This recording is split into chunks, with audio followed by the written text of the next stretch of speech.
हम सिर्फ सरकार और किशन जालान को ये बताना चाहते हैं कि आपका व्यापार हमारे लिए, हम छात्रों के लिए बहुत भारी पड़ रहा है। हमें किसी प्रशासनिक अधिकारी या किसी पुलिस या किसी भी प्रशासनिक व्यक्ति से कोई शिकायत नहीं है। बस हमें ये शिकायत है कि हम इतने दिन से कोशिश कर रहे हैं अपनी बात आप तक पहुंचाने को, और आप शायद इतने संवेदनशील नहीं कि आप तक हमारी बात पहुंच पाए। इसलिए हम छात्र एकत्र हुए हैं अपने हॉस्टल के गेट पर, वो हॉस्टल जहां हम खाते हैं, लड़ते हैं और इतने आराम से दौड़ते हैं जहां आप में से कोई दौड़ नहीं सकता। एक सामान्य आदमी जितनी तेज़ ना दौड़ पाए, हम उतनी तेज़ वहाँ दौड़ते हैं, सीढ़ियाँ चढ़ते हैं, और कितनी आसानी से बस एक डॉक्यूमेंट के ज़रिए हमसे हमारा अधिकार, हमसे हमारा घर, हमसे हमारी बिल्डिंग छीन ली जा रही है, सिर्फ इस वजह से कि कोई एक शख्स है जो व्यापार करना चाहता है, कुछ पैसे कमाना चाहता है, तो वो हम छात्रों की ज़िंदगी नीलाम कर रहा है। बस ये संदेश देने, ये बताने नागरिकों को कि बनारस सो नहीं रहा। बनारस प्रधानमंत्री से लेकर पूंजीपति सबका जो काम है वो देख रहा है, और बनारस ज़रूर रिएक्ट करेगा। बनारस ज़रूर बताएगा प्रधानमंत्री को कि आपने उनके साथ, बनारस के लोगों के साथ क्या किया है, आपने बनारस के दृष्टिहीन छात्रों के साथ क्या किया है, या यूँ कहें कि आपने किस तरह से हमारे इमोशंस, जनता की भावनाओं का इस्तेमाल किया है अपने फ़ायदे के लिए। हम बस संदेश पहुंचाना चाहते हैं, हमारी किसी से कोई लड़ाई नहीं है, हम शांतिपूर्वक अपनी बात करना चाहते हैं, और इसीलिए हम इस गेट पर उपस्थित हुए हैं कि आप हमारी समस्या सुने, समझे और उसे गंभीरता से लें, क्योंकि एक छात्र के जीवन में, और ख़ासकर एक दृष्टिबाधित छात्र के जीवन में सबसे ज़्यादा विद्यालय का महत्व होता है। और अगर ये विद्यालय हमसे छीन लिए जाएंगे तो जो थोड़ी मोड़ी बात, जो थोड़ी कुछ बातें हम कह पाते हैं वो भी हम नहीं कह पाएंगे, हमारा कोई नामो निशान नहीं रह जाएगा। और ऊपर से इतने कम विद्यालय देश में, प्रधानमंत्री से हमारा एक सवाल है, बहुत मीठा सवाल है, प्यार से हम पूछ रहे हैं आपसे कि आपने हमें दिव्यांग कहा, हमारे नाम का इस्तेमाल किया, जनता को भावनात्मक रूप से घेरा, और जनता ने आपको समर्थन भी किया, प्यार भी किया, लेकिन हम जो दिव्यांग जिन्हें आपने कहा, क्या उनके लिए एक भी विद्यालय बनवाया? क्या उनकी शिक्षा का कोई प्रबंध किया? क्या केंद्रीय स्तर पर एक भी दृष्टिबाधितों का विद्यालय है, या एक भी नया विद्यालय खुला विकलांगों का?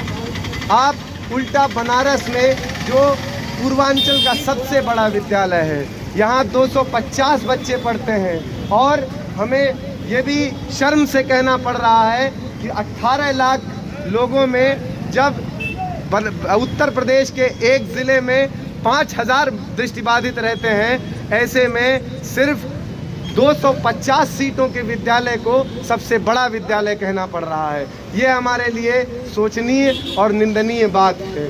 लेकिन फिर भी हम कहते हैं कि हमारा इतना बड़ा विद्यालय है जहां हम प्यार से रहते, खाते, पीते, सोते और आराम करते हैं और पढ़ाई करते हैं, वहां से अगर हमसे हमारी जगह छीन ली जाएगी तो हम बेघर हो जाएंगे, हमारे पास आवाज़ें दबेंगी हमारी, हम कभी किसी के सामने सर उठाकर कुछ कह नहीं पाएंगे, क्योंकि हमसे हमारा शिक्षा का अधिकार छीना जा रहा है। हम सरकार से ये गुजारिश करते हैं कि कम से कम शिक्षा को व्यापारियों के हवाले ना करें। शिक्षा बहुत अमूल्य रत्न है, अगर हम पढ़ नहीं सकते तो बढ़ नहीं सकते, ये बात सिर्फ जुमले में ना लाएं, ये वास्तविकता में लाएं। और अगर आपकी मंशा होती तो हमें यहाँ विद्यालय के सामने खड़े होकर प्रदर्शन नहीं करना पड़ता।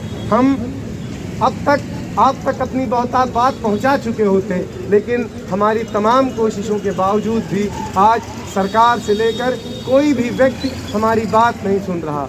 हम आप नागरिकों से आग्रह करते हैं कि अपने स्तर से जो हो पाए, जिस तरह से भी आप हमारी मदद करें और कम से कम शिक्षा को व्यापार से बचाएं। शिक्षा बहुत ज़रूरी है सबके लिए। और एक दृष्टिहीन छात्र के जीवन में शिक्षा के अलावा और कुछ नहीं है, वो और कुछ नहीं कर सकता।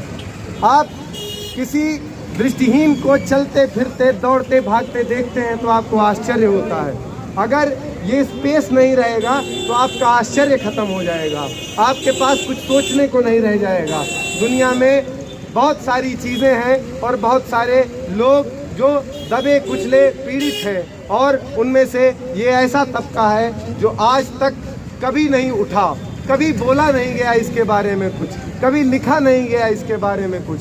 आज इस विद्यालय की जब क्षति हो रही है, एक विद्यालय कम किया जा रहा है, तब हम एकजुट होकर अपनी आवाज़ उठा रहे हैं और आप तक अपनी बात पहुंचाने की कोशिश कर रहे हैं। हमारी कोशिश को कम से कम सराहिए, हमारे कोशिश को एक बार सोचिए, समझिए और हमारे साथ जुड़ने की कोशिश कीजिए। आप जुड़ेंगे तो हम अपनी बात ताकत से कर पाएंगे।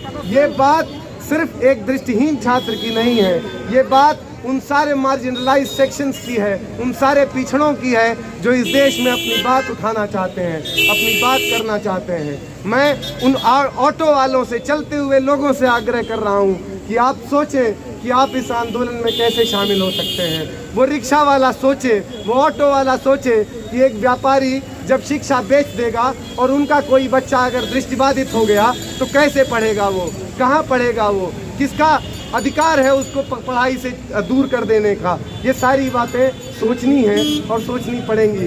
इस देश में 2 करोड़ लोग दृष्टिबाधित हैं और अगर उत्तर प्रदेश की बात करें तो 20 लाख लोग दृष्टिबाधित हैं जिन्हें शिक्षा की आवश्यकता है। और उत्तर प्रदेश में सिर्फ 4 दृष्टिहीनों के विद्यालय हैं पुरुषों के और 2 विद्यालय सिर्फ लड़कियों के हैं, और जिनमें सिर्फ 400 या 500 लड़कों के रहने की क्षमता है। इस परिस्थिति में, ऐसी हालत में एक सबसे बड़ा विद्यालय बंद किया जा रहा है, जिसमें एक बड़ी लाइब्रेरी है जो पूर्वांचल की सबसे बड़ी लाइब्रेरी है। ये यहाँ पर जो फैसिलिटीज़ दी जाती हैं वो आसपास के किसी राज्य में उतनी बेहतरीन फैसिलिटीज़ नहीं है। और ये किन के पैसों से बना? ये जलान के एहसान पर नहीं बना है, ये आपके पैसों से बना है। आपने बनवाई थी ये बिल्डिंग क्योंकि आपने टैक्स दिया था, आपने दान दिया था, आपने यहाँ पर बहुत सारे पैसे दिए हैं। मैं आपसे गुजारिश करता हूँ कि अपने पैसों का हिसाब मांगिए जलान से। क्या किया गया है इन छात्रों के साथ आज तक, ये पूछिए। और पूछिए कि इस बिल्डिंग का इस्तेमाल क्यों दूसरे कामों में किया जाता है, क्यों यहाँ साइकिल स्टैंड्स बनाए जाते हैं, क्यों यहाँ पर कपड़े रखे जाते हैं। छात्रों की पढ़ाई के अलावा यहाँ सारे काम किए जाते हैं। और जब छात्र अपनी पढ़ाई के लिए आवाज़ उठाता है तो इन्हें शिक्षक यहाँ के कहते हैं कि राजनीति कर रहा है। यदि राजनीति नहीं करेंगे तो हम पढ़ क्यों रहे हैं? यदि हम राजनीति को नहीं समझ पा रहे तो हम पढ़ क्यों रहे हैं? हमारा पढ़ना धिक्कार है, क्योंकि राजनीति ही इस देश का संचालन करती है, राजनीति ही इस देश को सुधारती है। और हम आपसे इसीलिए गुजारिश करते हैं कि आज राजनीति करने या उसके विषय में सोचने का ही देन है कि ये छात्र अपनी मांग के लिए अपने आप खड़े हुए हैं। इनमें से किसी शशि भूषण ने या किसी भी शख्स ने इनसे कुछ नहीं कहा कि आप कैसे लड़े। ये अपनी लड़ाई लड़ रहे हैं और अपने में इतने समर्थ हैं कि एक शख्स से अगर आप पकड़ कर पूछ लीजिए कि मामला क्या है तो मेरी तरह बताएगा आपको जैसे मैं बोल रहा हूँ।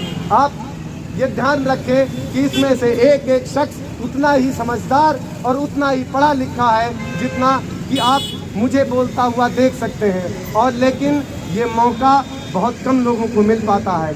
आज यहाँ के छात्रों को निकाल कर सड़क पर कर दिया गया है, जो 9वीं के छात्र हैं, 10वीं के छात्र हैं, 11वीं के छात्र हैं। अगर आज इन्हें पढ़ने का मौका नहीं मिला तो कभी भी इस तरह का कोई भी छात्र आंदोलन खड़ा नहीं हो पाएगा, जिस तरह का आज तक कोई छात्र आंदोलन खड़ा नहीं हुआ है इस देश में। और हम आपसे आग्रह करते हैं कि हमारा साथ दें। हमारा किसी का नुकसान या किसी को बुरा भला कहने का कोई मकसद नहीं है। हम बस अपना हक चाहते हैं, अपना अधिकार चाहते हैं। हम जलान को उनके दरवाजे पर ये बताने आए हैं कि आप जब ये कहते हैं कि सेवा के नाम पर आप गर्दन पर तलवार रखकर किसी से सेवा नहीं करवा सकते, वहाँ हम आपको ये बताने आए हैं कि हम अपना सेवा नहीं, अधिकार मांग रहे हैं आपसे। और दूसरी बात कि अधिकार हम आप हमारे अधिकारों का नाजायज इस्तेमाल करते आए हैं। शुरू से आपने हमारे अधिकारों को जनता से लिया और उसे सेवा कहा। सेवा के रूप में आपने हमारे अधिकारों को बेचा, नीलाम किया। आज हम इतने जागरूक हैं कि हम अपने अधिकारों के लिए लड़ सकते हैं और सड़कों पर खड़े हो सकते हैं। और आप जैसे तमाम लोग, तमाम नागरिक हमें मदद करते हैं। ऐसे में आप जनता की भावनाओं का इस्तेमाल बहुत दिनों तक नहीं कर सकते। आपका भांडा फूटना आवश्यक है। इसलिए मैं यहाँ की जनता को यह आग्रह करता हूँ कि आप जलान के कपड़ों को बाइकआउट करना शुरू कीजिए। मत पहनिए जलान का कपड़ा, मैं भी नहीं पहनूंगा, आप भी मत पहनिए, क्योंकि जिसने आपसे पैसे लिए उसने आपके पैसे का गलत इस्तेमाल किया। आपके पैसे का नाजायज इस्तेमाल किया गया है यहाँ पर। इसलिए जलान को व्यापारी जिस तरह से भी आपके लिए वो अगर अपना व्यापार बेच रहा है तो वो खतरनाक हो सकता है। आज उसका रूप आप किशन जलान की करनी देख सकते हैं। आपसे गुजारिश है कि आप जलान को बाइकआउट कीजिए, दूर दूर तक ये बात जाए, बनारस में ये बात फैले कि जलान जो एक धार्मिक व्यापारी हैं और ऐसा व्यापार कर रहे हैं कि दृष्टिहीन छात्रों तक की जिंदगी इन्होंने सुरक्षित नहीं रखी। आप जितना लड़ेंगे हमारे लिए, हमारी लड़ाई उतनी ताकतवर होगी और सरकार तक हमारी बात उतनी ताकत से पहुंचेगी। अब तक अगर सरकार ने हमारी बात सुन ली होती तो हम सड़कों पर नहीं उतरे होते। सरकार को हम बताते बताते थक गए हैं, लेकिन आज तक हमारी बात उन तक नहीं पहुंची। आज जन संघर्ष के माध्यम से, एक जनता की आवाज़ के माध्यम से हम फिर से प्रधानमंत्री मोदी से आग्रह कर रहे हैं कि ये वही विद्यालय है जिस विद्यालय के छात्रों से आपने कुछ वादे किए थे। आपने उनसे कहा था कि यहाँ सब कुछ ठीक हो जाएगा, आपकी ज़िंदगी में सब कुछ ठीक हो जाएगा। लेकिन मोदी जी, आपको बताते हुए बहुत दुख हो रहा है कि यहाँ बहुत कुछ गलत हो रहा है और आपके संज्ञान में बहुत कुछ गलत हो रहा है। आपको पता है, इसीलिए आपकी पुलिस जब आप आते हैं तो हम छात्रों को ढूंढती है, हमसे उन्हें सुरक्षा है। हम तो दृष्टिहीन छात्र हैं, हम क्या सुरक्षा देंगे आपको? हम तो आपके भले की कामना करते हैं, जहाँ हो आप अच्छे से हों, लेकिन अच्छी बातें करते हो और देश के लिए कुछ अच्छा करें। लेकिन आपने क्या किया है? आपने हम छात्रों की जिंदगी को एक व्यापारी के हाथ में देकर बिना कुछ सोचे समझे उसे छोड़ दिया और हमें दिव्यांग कह दिया।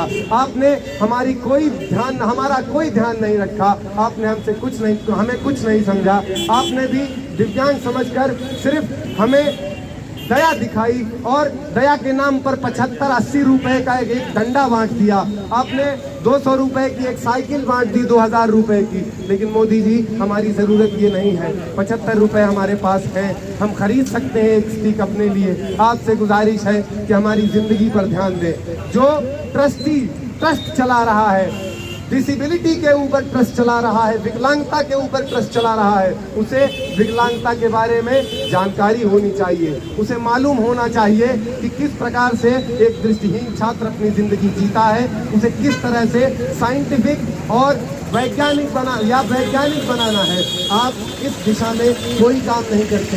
मोदी जी, आप ये बिल्डिंग जो देख रहे हैं, यहाँ छात्रों को मारा जाता है, बहुत कुछ प्रताड़ना दी जाती है, उनके अभिभावकों को बुलाकर दलील किया जाता है, तमाम तरह की बातें की जाती हैं यहाँ पर। और यहाँ के शिक्षक शराब पीकर स्कूल के अंदर आते हैं और गाली गलौज करते हैं, बच्चों को मारते हैं, पीटते हैं। और अगर उनकी कोई शिकायत हो तो यहाँ का कोई प्रशासनिक अधिकारी नहीं सुनता। तमाम बार इस तरह के मुद्दे यहाँ के बनारस के सड़कों पर निकले हैं, उतरे हैं, लेकिन किसी ने कोई ध्यान नहीं दिया।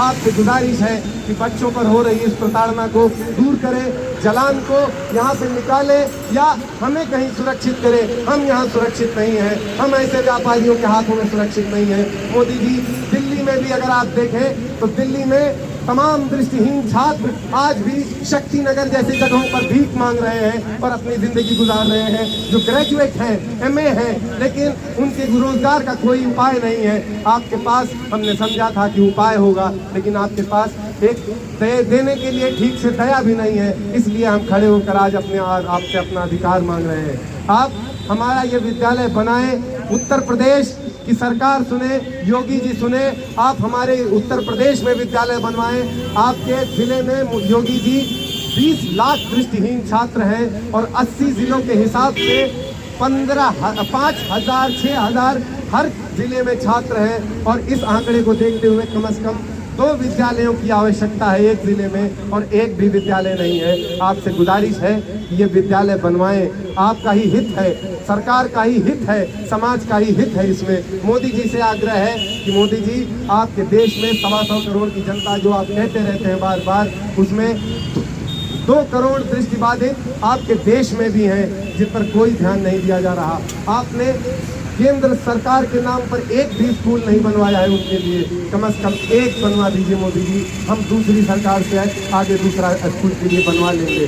कम से कम एक बनवा दीजिए आप, जाते जाते कम से कम एक बनवा दीजिए आप, कि आप कह पाएँ कि आपने दृष्टिहीनों के लिए एक स्कूल भी बनवाया था, कि हम भी आपको याद रखें। आपसे गुजारिश है कि आप इन बातों को समझें और गहराई से लें। मोदी जी से गुजारिश है कि विद्यालय को बचाने की कोशिश करें। हमारे संघर्ष में मोदी जी आप भी साथ आ जाइए। आपने भी अपने संघर्षशील होने का बहुत ढिढोरा पीटा है। आप अगर हमारे साथ आ गए तो हमारी जीत तय है। इसलिए आपसे गुजारिश है कि हमारी बात सुने, हमें इतना मजबूर ना करें कि हम सड़कों पर भीख मांगने के लिए विवश हों। हमें भीख नहीं चाहिए, सेवा नहीं चाहिए, हमें हमारा अधिकार है, हमारा अधिकार चाहिए। हमारे माँ बाप भी हमें इस देश को चलाने के लिए टैक्स देते हैं, हम भी इस देश को चलाने के लिए टैक्स देते हैं। इस देश की जनता इस देश को चलाने के लिए टैक्स देती है। हर एक व्यक्ति का उसकी ज़मीन पर, उसकी जगह पर, उसकी शिक्षा पर, उसके स्वास्थ्य पर अधिकार है।